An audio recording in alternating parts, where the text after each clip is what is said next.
everybody, and welcome to a Lefty Knitter podcast, episode 264. I am a channel that is about crafting and making and all the other things that you can get into, mostly dealing with yarn. My name's Aquila. I live in Baltimore with my husband, kids, cats, and crafts. I am pretty much doing this in one take today because I just didn't have much in me to record through the week. I kind of got obsessed with something, and you'll see that in a minute. So I'm going to talk about the Hoodola, but I'm going to insert a video now because it is gone. I'm inserting this clip because I don't have any clips for this episode yet whatsoever. But I think this Hoodola, the second one I made, is going to go to a new home today. So I don't know if I'll be able to record with it. So let me turn you around and show you what I'm working on. Last time you guys saw it, I had this marker. I ran out of the gray because I was holding this and a gray together. And I decided to hold that with this. Finish off the ribbing. I did that, and I added the casing. It looks gigantic, but when it's on, it really isn't. So I added the casing for the drawstring on. It's really cool. It was I crocheted on, because there's two options. You can 3-needle bind off, or you can crochet it on. I crocheted on, and Laura has a video on her Instagram about that. I'm going to make an I-cord, but I want to try using this. When we were cleaning up downstairs, Hazel had this in her stuff, and it makes like an I-cord. It was from IKEA, so we're going to try it. I think it was from IKEA. I could be wrong. I don't actually know where she got this now, but either way, I'm going to make an I-cord with it. Put it on here, and it's going to be gifted. So I'm not going to block it. It looks pretty cool. I do have a picture of myself in it without the cord, so maybe I'll show that. So let's talk a minute about that tool I used. I believe it was from IKEA. I only used 2 of the prongs. It has 4 on it to do a 4-stitch I-cord. I decided to use 2 because I was already holding 2 yarns together. I knew it was going to be a little thicker. That thing is fiddly. I'm not gonna lie. I was actually looking for my loom tool, L-O-O-M-E, and I have the book for it, and I can't find the tool. It's here somewhere. I don't know. So I honestly could have knit that faster on double-pointed needles, honestly, or just like a corded needle and slid it back and forth. I could have knit that so much faster. It was really fiddly. It said ages 6 and up. And I'm going to say, unless your 6-year-old has really great dexterity with their hands, I don't think it's the best thing for a 6-year-old. Of course, yes, a 6-year-old could do it. I'm not, like, discounting what 6-year-olds can do. But I know I was getting frustrated with it being fiddly. So let's just leave it at that. So that is off to a new home. And, yeah, that's exciting. So I did crank, I think this is pair 5 for 2025. This could be pair 6, and now I can't remember. Either way, I have cranked, and I'm trying to do at least 1 pair a week on my Erlbacher Gearhart. These I made a little bit longer, so these are going to go to someone else that fits a little bit bigger of a shoe than me. But these are so much fun. Oh, I'm kind of matching with the color scheme here. Except this crazy green. This is Chameleon Dye Works, I believe. Don't remember this one. This one is Barley, Hops, and Yarn. And I don't remember this one either. So I apologize that I don't remember what they all are. But these are going to be a pair of shorties I'm going to give to somebody that has a bigger foot than myself. So it's fine though. Okay, let's say the other thing that I talked about redoing the sleeve in the last episode, or the cuff of my sweater. I have finished one, but I haven't touched the other sleeve yet, so I'll show you that when I fully finish and fix both sleeves. But it's coming out swimmingly. The only other thing that I've been working on that's hand knitting, because well, the socks aren't hand knit, but I am working on those Underwing mitts for John, and I haven't really made much progress, but I will show you guys. I'm using yarn from, oh my gosh, my brain is totally blanking. It is Magpie Fibers, sorry.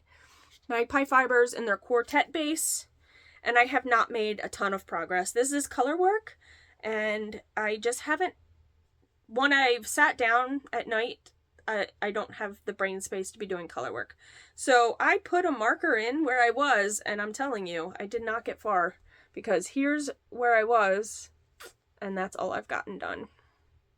I've gotten into the moons a little bit, so there you go. That's it. So much progress. So what have I been doing? Well, I have a new tool. John kind of posted a picture as a sneak peek, I guess. I don't think I actually reposted the picture, but I was graciously given a flatbed knitting machine. Now, I have thanked this person many times already. So I ended up acquiring a Silver Reed LK150. I don't know if I should, like, okay, this is crazy. Maybe it'll be the screenshot. No, I'll make it the screenshot, honestly. So I acquired a flatbed knitting machine. I had previously talked to John that if we ever ran into one, I don't know enough about them that if I ran into one at a thrift store, what I would be looking for. So I really am, like, excited to have this one, that I know the person took good care of it. They knew what, they knew all about it, obviously, but they knew it was like a ready to knit on machine. And I am so, like, this is a machine that's actually still manufactured, this model, so you can still buy these brand new. And I don't mind a used machine, honestly. Like, if it works, oh my god, I didn't put it together the first night, but then the second night it was on our kitchen table, and then it was on our kitchen table for 2 days straight. So, needless to say, we didn't eat at our kitchen table, not that we always do anyway. Also, I will probably show these yarns separately when I use them, but I was also gifted some yarn too, and I didn't ever have the, this sounds weird, I never said I want to put myself out there so I can get things from people, because that is not, like, I want to give.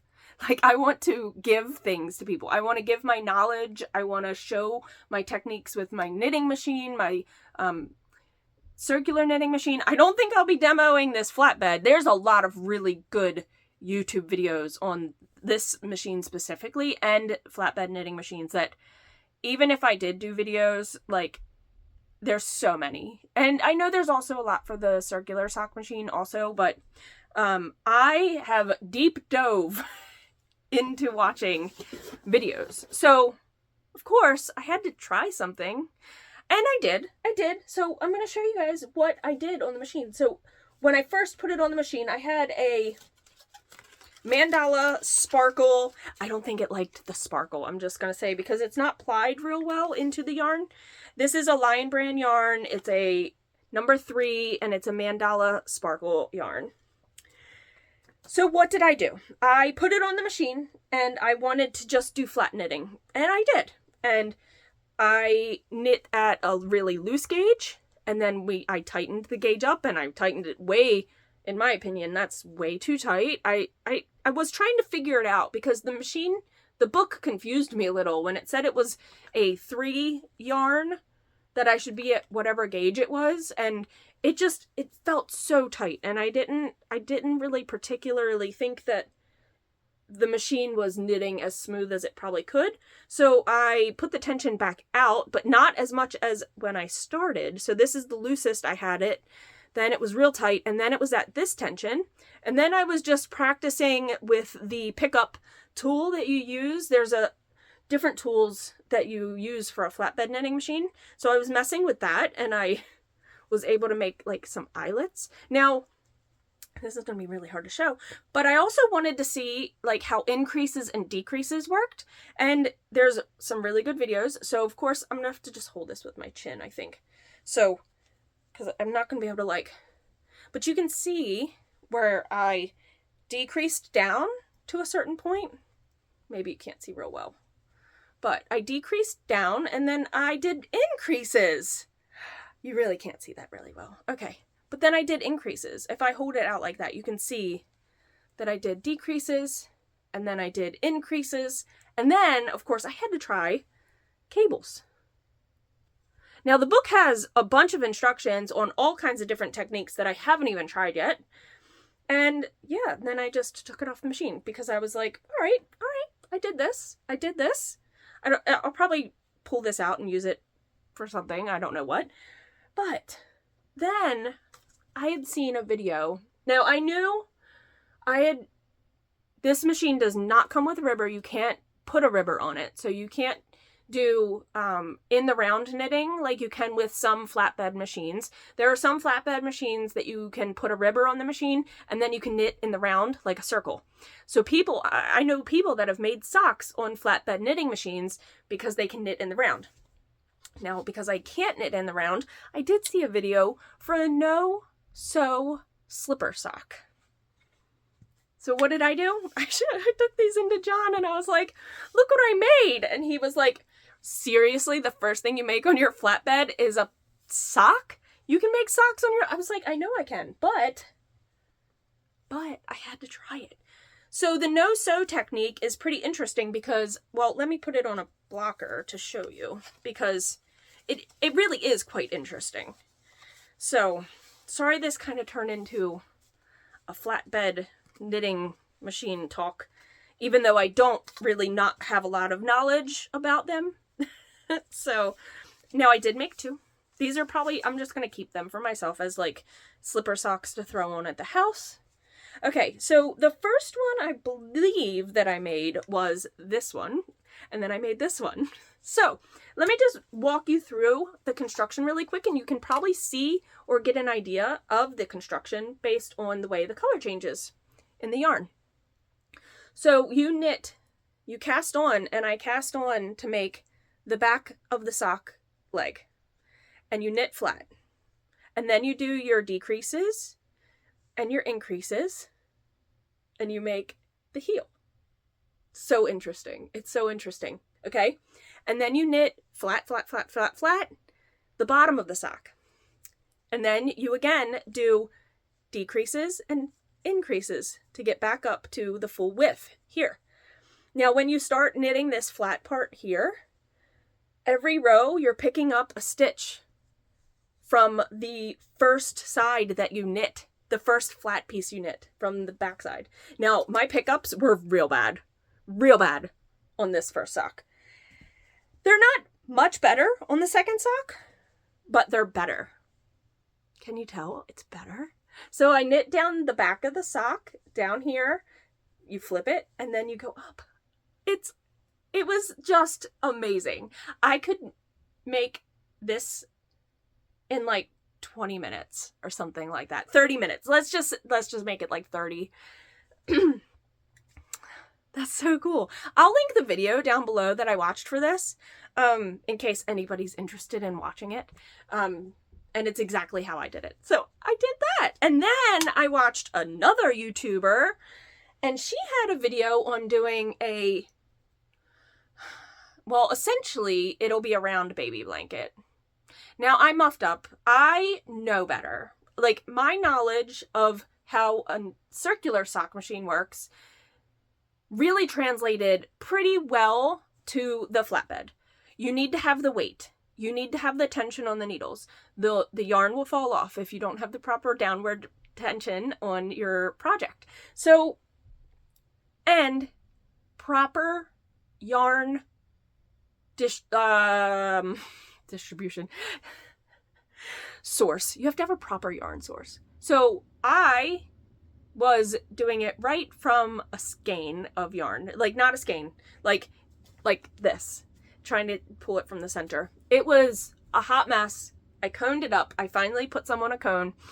And I do believe, though, that this black yarn was my problem with this. It was way thicker than the other yarns. I have a bunch of acrylic yarn that I acquired from a coworker's mom. She had passed away. My coworker does nothing with yarn, and it's a bunch of acrylic yarn, which I totally was fine with because I have my tufting gun that I was going to use this for, and I haven't touched my tufting gun. I know, too many tools, and I feel very bad when I have all these tools and I'm not always like using them. So again, I've reiterated on this channel many times that anytime you're doing a new technique, a new project, a new tool that you're using, it's gonna take practice and repeating over and over till you get the hang of it. And so I had started this, essentially it would be a round baby blanket because you're making wedges. So you can see this is one wedge. Now this is the waste yarn from that cake of yarn I had that I was playing with. So essentially this pink was my first wedge. So it's really a study in increasing and decreasing. So you make this wedge. Well, really it's decreasing. You don't do any increasing at all. You just increase one time. So you make this wedge, okay? And then you add a new yarn and you go knit all the way across your machine and you add your second wedge. And I did that. And I made a second wedge. And I got to the black yarn, and the black yarn was like, heck no, lady, it's way too thick for this machine and I don't like it. Even though I did adjust my tension, it just wasn't working. It jammed up a bunch and I got a bunch of missteps and I took it off the machine. It just wasn't going to work. And I was really excited to have this work because there's a technique that they do at the end that was called like the worm stitch or something. I know that sounds weird, but I'll link this video too. I really wanted to do that. I know essentially I could have attempted it with just like, using a piece of scrap I had, right? I could have attempted that stitch, but I didn't. So it's fine. So I need to, the thing is with this, it's very easy to set up and start using. The only thing is, if it's not set up all the time, I know I'm not going to always be using it, but I do want to use it. I do want to try to make stuff. I would love to make like a sweater on it and, you know, all the panels and make a sweater. I just think it is amazing. So I am so incredibly like happy about this that I can't even express. I've told the person I just am so happy about it. So thank you again, even though I know I've said thank you and whatnot. But okay, so as we all have heard about Joann's, we're not sure of the total fate and end game of what is happening. So I needed to get there for a few specific things, and I can't talk about it here because I don't know who watches my channel. So I had to buy a few things. So I went to the store and I did buy very minimal. I don't obviously need any yarn, right? But I did get a few things. Okay, so bear with me. I don't usually like doing like, here's all the things I bought, but in the end, if I added up just the yarn that I purchased, because I did buy some other crafty things. Hazel got some things within my purchase. So she wanted a blanket and she saw this yarn, and this is the ice cream yarn. And I'm going to ask her if she wants a crochet corner to corner or a crochet like 12-star blanket or whatever. So essentially this already has an end game. I make lots of scrubbies for people and ourselves. So I did buy 2 things of the scrubby yarn. We all know how much we love Patton's Croy, and I was really jealous that John had this colorway, but I don't. And this colorway also I really loved, and I didn't have it for myself. So I bought that. And then I bought, for my secret project that I can't talk about, I just bought some acrylic yarn, but I thought this was interesting, and I don't remember seeing this, but it's called Jingle Bell Stripe, and it's a big twist value, and it is a number 4. I only bought one because they only had one, but I really loved the heathered colors. I don't know what I'm going to do with it, honestly. I really don't. This one is the only one that doesn't have like an end game. Maybe a Christmas hat for Hazel, or a hat to donate to Hazel's school, maybe something like that. So yeah, I didn't go crazy. That was it. And everything except that last one has a purpose. Okay. So now I talked about doing a giveaway. I hit 3,000 subscribers. I want to thank everyone who watches my channel and returns and likes and comments and everything. And so I talked about picking 3 winners. So I need to set up my computer and film it, and I'm going to do that in the next clip. And I had said up to $15. I do get some ad revenue on my YouTube channel, and because I don't ship anything outside of the US, I feel really bad that I don't. It's very expensive. It's very expensive now to ship within the US also. I am doing pattern prizes, and because pattern prizes can be gifted anywhere. So if there's a pattern, I don't know how that works. If it was like, if you know there's a pattern on Etsy or another platform, but if it's on Ravelry, that one's pretty easy because I can gift it. If you're a winner and there's a pattern up to $15, or if it's a collection of patterns, I know you can sometimes get 2 or 3 patterns in a collection for $15 or under dollars. Let me know. I'm gonna do this, and you just need to message me. Excuse me. I have the best way really is Ravelry, but if you can't access Ravelry, because I know that is still an issue for some people, if you message me, you can't message me on YouTube, but if you comment on YouTube on how we can reach out to each other, we'll do that, okay? So I'm gonna go and set this up, and I'm gonna pick 3 names, because like I said, I do get a little bit of ad revenue, and because I don't do a lot of giveaways like this, I'm picking 3 people. So I'm gonna do that right now and set that up. So if I don't show any other clips after this, what have we been doing? What have we been up to? Well, we went and had hot pot for the first time. I don't think I would do it again. I honestly, it was,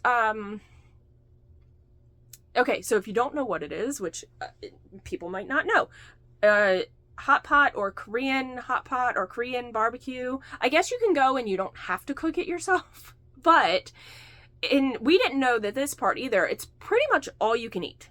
It's like a buffet style. So you order like a soup base, and you can do either or. You can do the hot pot where it's the soup, or you can do the barbecue part where you cook all the meats, right? So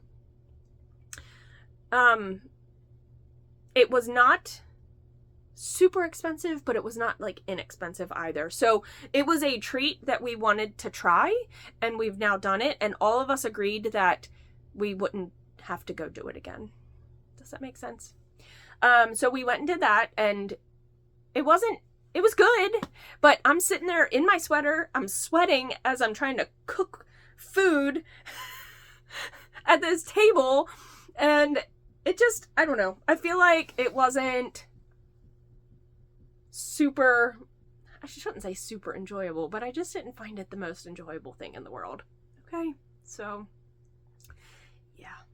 I am trying to figure out a book to read, because I have put on 2 or 3 different books and then realized I'm not digging it. So I have like then switched to a new book, and then switched to another book, and switched to another book. So I am not quite sure. I did finish The Many Lives of Mama Love, which was essentially it was a biography about, I think her name's Lori. Maybe it's not Lori, but her last name was Love. She ends up getting in trouble because with drugs, and than stealing, like identity theft type stuff and credit card fraud and whatnot. And it was actually on one of Oprah's bestseller, or what did Oprah, and she used to do something. Was it like the book club or whatever? She ended up being one of those books, her book. So that had a red cover. So essentially I have now read 3 books with red covers, or 2.5, because I started reading one book and I forgot it was short stories, and then I stopped because I don't want to read short stories. They don't really interest me a whole lot. So now I'm just kind of like not sure what to listen to. So, and I don't think I'm going to do my president prompt because I haven't found a book that has kept my interest. I tried listening to a book about the Biltmore, and it's called The Last Castle, but it was one of those books, and I've read many books like this. It's nonfiction, and there's a lot of names being thrown at you. You know, like the architect and the builder and the person that went and, you know, scoped out the land and all this stuff when they built the Biltmore, which is in North Carolina. And it was just too many names, and I had too much going on that I couldn't concentrate, and I was just like, who are these people? It was very, you know, whatever. I was hoping to get through that when they actually got the building built, and then they were having like parties and presidents that were coming, and I was like, this would tie in my president prompt. It just wasn't happening. It wasn't happening. So, all right, I've talked a whole lot, and I'm gonna do those names. Other than that, we've been watching Pop Culture Jeopardy because we love that a whole lot. So, if you've never watched Pop Culture that's a hard one to say. Pop Culture Jeopardy. You should give that one a try. I think it's on Prime, if you have Prime. So, all right, I will talk to you guys in the next episode. Do the giveaway, and yeah, peace, love, and happy crafting, y'all. Everybody, I put in episode 261, which is where I said to comment, and we're gonna start and pick one. So Emily K6510, I always love to see what you have been working on. I'm so happy for you and your channel growth. So there is number 1, Emily K6510. Let's pick another. I think I have to go down here. Pick another. Okay. And then start.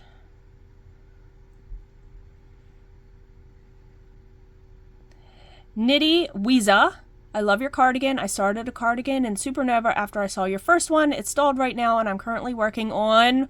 All right, thank you. And one more, y'all. We're gonna do one more. I gotta go down, pick another winner, and start. So exciting. So exciting. Laurie Gray, 1900. Congratulations on 3,000. I also am in love with Patton's Croy sock yarn for my hubby. It's durable in his work boots. Yay! Okay, y'all. There you go. I think it shows. So those 2, Knitweeza, Emily K, and Laurie Gray. Thanks everybody for participating. I really appreciate everyone and every comment. I know I haven't been responding as much lately, but I really, really do appreciate it. So, all right, until the next episode, guys. Bye!